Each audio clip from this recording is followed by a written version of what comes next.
आज आपण एकदम साधा आणि सोपा अगदी घरच्याच साहित्य उपलब्ध असलेल्या पदार्थापासून झटपट असा नाश्ता बनवणार आहोत. इथे मी 1.5 वाटी ज्वारीचं पीठ घेतलंय. त्याच्यानंतर 2 चमचे रवा घालणार आहे. रवा जाड पातळ तुम्ही कोणताही घेऊ शकता. नंतर त्याच चमच्याच्या मापाने 2 चमचे तांदळाचं पीठ घेतलंय. इथे मी सोडा आणि इनो काहीच न वापरता हा नाश्ता बनवणार आहे. त्याच्यामुळे मुलांसाठी नक्कीच हेल्दी ऑप्शन आहे. चवीपुरतं मीठ घालते. तुम्ही तुमच्या आवडीनुसार मिठाचं प्रमाण कमी अधिक करू शकता. थोडीशी हळद घालते म्हणजे पाव चमचा लाल तिखट घालते. थोडीशी धनेपूड घातली आहे पाव चमचाच. आता हे सगळं व्यवस्थित मिक्स करून घ्यायचं आपल्याला थोडं थोडं पाणी घालत. थोडं थोडं पाणी घालून मिक्स करायचं, नाहीतर त्याचा गुठळा मोडताना त्रास होतो. नंतर लगेच नाही मोडल्या तर तुम्ही बघू शकता. ह्याच्यापेक्षा पण आपल्याला पातळ हवंय.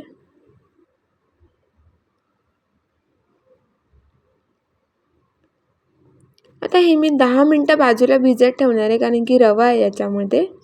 तोपर्यंत आपण भाज्या घेतल्या आहेत काही कांदा, गाजर, 1 हिरवी मिरची, कोथिंबीर आणि कढीपत्ता.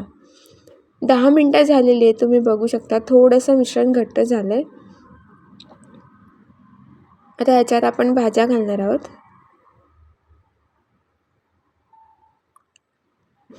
भाज्यांचं प्रमाण तुम्ही तुमच्या आवडीनुसार कमी अधिक करू शकता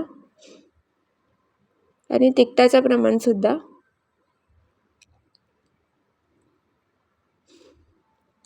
व्यवस्थित मिक्स करून घेते सगळं.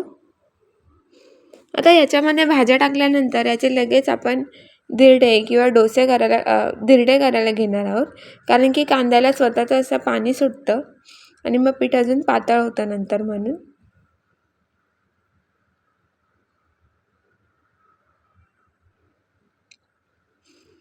एकदा व्यवस्थित मिक्स करून घेते. 2 मिनटं बाजूला ठेवते बाकीची तयारी होईपर्यंत.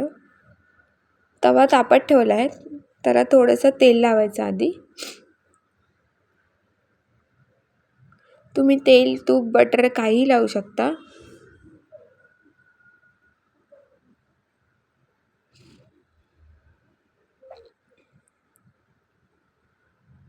याच्यात मी इनो आणि सोडा काहीच नाही वापरलाय.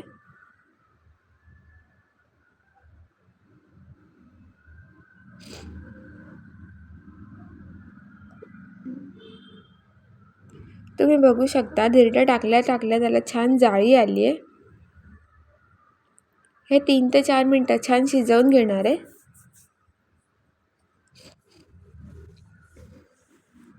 3-4 मिनटं झाले. वरची बाजू सुकली आहे. आता उलटून घेते.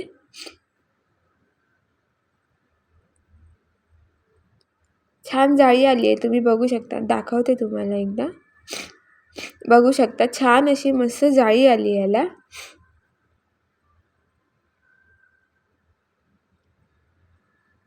दोन्ही साईडने व्यवस्थित आणि छान शेकून घ्यायचं आहे, कारण की आपण जे पीठ वापरले ते कच्चीच आहेत सगळी. याच्यामध्ये मी गाजर आणि कांदा घातलाय. तुमच्या मुलांना किंवा तुम्हाला ज्या कुठल्या भाज्या आवडत असतील त्या घालून तुम्ही बनवल्या तरी सुद्धा छान होतो. दुसरा सुद्धा करून घेते.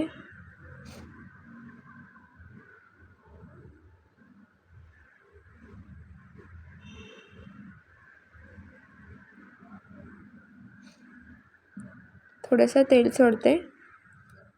वरची बाजू सुकेपर्यंत आपण याला शेकून घेणार आहोत.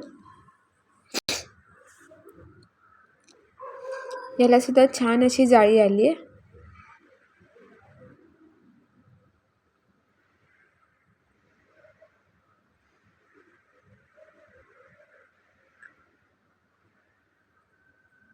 बघू शकता. याच पद्धतीने बाकीचे सगळे धिरडे मी करून घेणार आहे.